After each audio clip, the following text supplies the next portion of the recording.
We've traveled south from Yellowstone National Park to Grand Teton National Park. We are still hosting my parents on their 3-week Airstream adventure.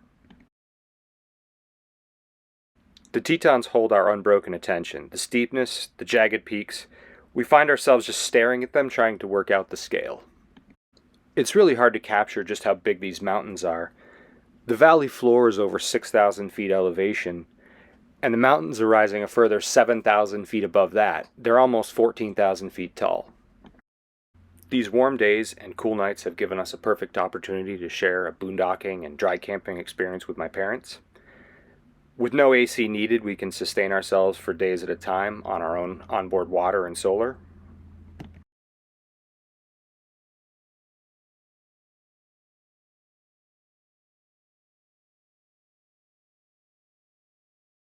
We've had some time to relax and enjoy the bright yellow aspens. The snow remaining in the high shadows on the Tetons are a gentle reminder that a lot more is going to be here soon, and it's time to get going further south.